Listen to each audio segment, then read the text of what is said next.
ನಾಗರ ಪಂಚಮಿ ಏಕೆ ಆಚರಿಸುತ್ತಾರೆ? ಅದು ಯಾವಾಗ ಪ್ರಾರಂಭವಾಯಿತು? ಅದರ ಕಥೆ ಏನು? ಇದರ ಬಗ್ಗೆ ಮಾಹಿತಿ. ನಾಗರ ಪಂಚಮಿಯ ಮತ್ತೊಂದು ಪೌರಾಣಿಕ ಕಥೆಯ ಪ್ರಕಾರ ಶ್ರಾವಣ ಮಾಸದ ಶುಕ್ಲ ಪಕ್ಷ ಪಂಚಮಿಯಂದು ಶ್ರೀಕೃಷ್ಣನು ಸರ್ಪವನ್ನು ಸೋಲಿಸಿ ಬೃಂದಾವನದ ಜನರನ್ನು ರಕ್ಷಿಸಿದನು. ಕೃಷ್ಣನು ಹಾವಿನ ಹೆಡೆಯ ಮೇಲೆ ನೃತ್ಯ ಮಾಡಿದನು. ನಂತರ ಅವನನ್ನು ನಾಗಯ್ಯ ಎಂದು ಕರೆಯಲಾಗುತ್ತಿತ್ತು. ನಾಗರ ಪಂಚಮಿಯನ್ನು ಏಕೆ ಆಚರಿಸುತ್ತಾರೆ? ಅದರ ಬಗ್ಗೆ ಮಾಹಿತಿ. ಹಿಂದೂ ಕ್ಯಾಲೆಂಡರ್ ಪ್ರಕಾರ ಈ ಬಾರಿ ಶ್ರಾವಣದಲ್ಲಿ ನಾಗಪಂಚಮಿ ಹಬ್ಬವನ್ನು ಶುಕ್ರವಾರ ಆಗಸ್ಟ್ 9, 2024 ಆಚರಿಸಲಾಗುತ್ತದೆ. ಈ ದಿನದಂದು ಎಲ್ಲರೂ ತಮ್ಮ ಮನೆಗಳಲ್ಲಿ ನಾಗದೇವರನ್ನು ಪೂಜಿಸುತ್ತಾರೆ. ಹಿಂದೂ ಧರ್ಮದಲ್ಲಿ ದೇವತೆಗಳನ್ನು ಪೂಜಿಸುವ ಸಂಪ್ರದಾಯ ಪ್ರಾಚೀನ ಕಾಲದಿಂದಲೂ ನಡೆದು ಬಂದಿದೆ. ನಾಗಪಂಚಮಿಯ ದಿನದಂದು ನಾಗದೇವತೆಗಳನ್ನು ಪೂಜಿಸುವುದರಿಂದ ಇಷ್ಟಾರ್ಥಗಳು ನೆರವೇರುತ್ತದೆ ಎಂಬ ನಂಬಿಕೆ ಇದೆ. ನಾಗಪಂಚಮಿಯನ್ನು ಆಚರಿಸುವ ಕುರಿತು ಕೆಲವು ಪೌರಾಣಿಕ ಕಥೆಗಳು ಜನಪ್ರಿಯವಾಗಿದೆ. ಈ ಕಥೆಗಳ ಆಧಾರದ ಮೇಲೆ ನಾಗಪಂಚಮಿ ಹಬ್ಬದ ಆಚರಣೆ ಆರಂಭವಾಗಿದೆ ಎಂದು ಪರಿಗಣಿಸಲಾಗಿದೆ. ನಾಗಪಂಚಮಿಯ ಆರಂಭದ ಕಥೆ. ನಾಗಪಂಚಮಿಯ ಆಚರಣೆ ಪ್ರಾರಂಭವಾದ ಬಗ್ಗೆ ಅನೇಕ ಕಥೆಗಳು ಚಾಲ್ತಿಯಲ್ಲಿವೆ. ಪುರಾಣದ ಪ್ರಕಾರ ಸಾಗರ ಮಂಥನ ಸಮಯದಲ್ಲಿ ಸರ್ಪಗಳು ತಮ್ಮ ತಾಯಿಯ ಮಾತನ್ನು ಕೇಳಲಿಲ್ಲ. ಇದರಿಂದಾಗಿ ಅವು ಶಾಪಗ್ರಸ್ತವಾಗುತ್ತವೆ. ಜನಮಜಯ ಯಾಗದಲ್ಲಿ ಸರ್ಪಗಳು ಸುಟ್ಟು ಬೂದಿಯಾಗುತ್ತವೆ ಎಂದು ಶಾಪ ಕೊಟ್ಟರು. ಅದರ ನಂತರ ಮಹಾಭಾರತ ಕಾಲದಲ್ಲಿ ಜನಮಜಯ ನಾಗಯಾಗದ ಸಮಯದಲ್ಲಿ ದೊಡ್ಡ ದೈತ್ಯಾಕಾರದ ಹಾವುಗಳು ಬೆಂಕಿಯಲ್ಲಿ ಬಿದ್ದು ಉರಿಯಲು ಪ್ರಾರಂಭಿಸಿದವು. ಭಯಭೀತರಾದ ಹಾವುಗಳು ಬ್ರಹ್ಮದೇವರನ್ನು ಆಶ್ರಯಿಸಿ ಅವರ ಸಹಾಯವನ್ನು ಕೇಳಲು ಪ್ರಾರಂಭಿಸಿದವು.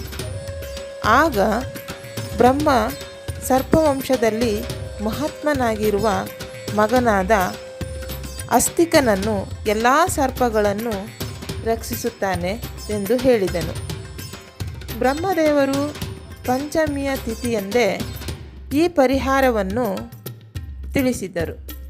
ಅದೇ ಸಮಯದಲ್ಲಿ ಆಸ್ತಿಕ್ ಮುನಿಯು ಶ್ರಾವಣ ಮಾಸದ 5ನೇ ದಿನದಂದು ಹಾಲನ್ನು ಸುರಿಯುವ ಮೂಲಕ ಯಾಗದಲ್ಲಿ ಉರಿಯುತ್ತಿರುವ ಹಾವುಗಳನ್ನು ರಕ್ಷಿಸಿದನು.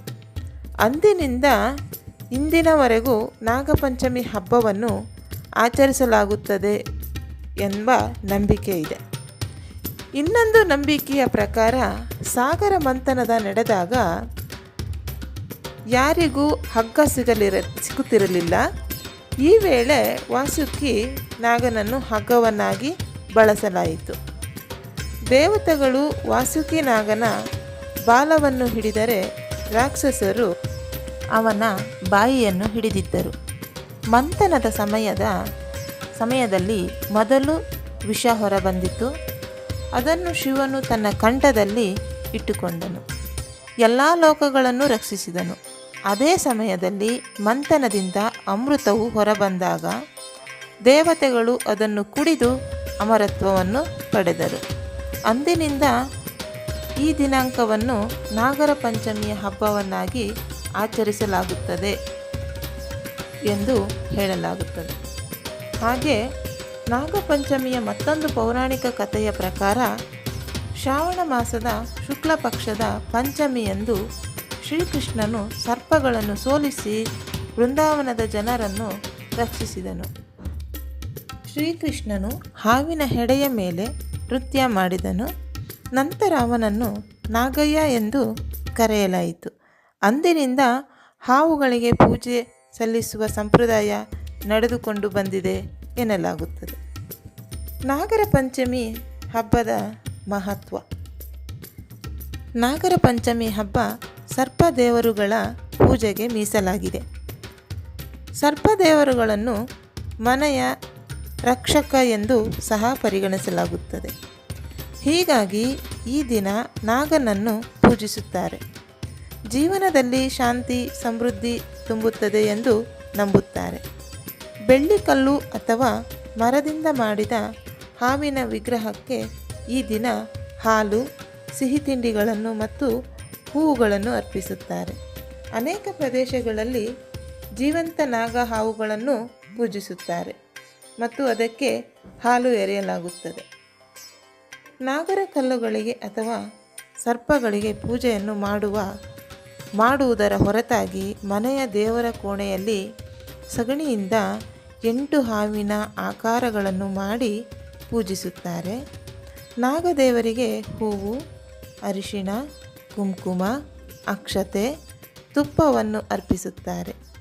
ಈ ದಿನದಂದು ಅನಂತ ವಾಸುಕಿ, ಮಹಾಪದ್ಮ, ತಕ್ಷಕ, ಕುಳ್ಳಿರ, ಕಾರ್ಕೋಟಕ, ಶಂಖ, ಕಾಳಿಂಗ ಮತ್ತು ಪಿಂಗಳ ನಾಗದೇವತೆಗಳನ್ನು ಪೂಜಿಸುವ ಅಭ್ಯಾಸ ಇದೆ.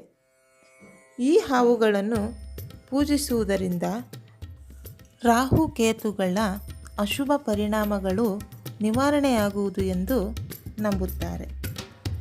ನಮಸ್ಕಾರ.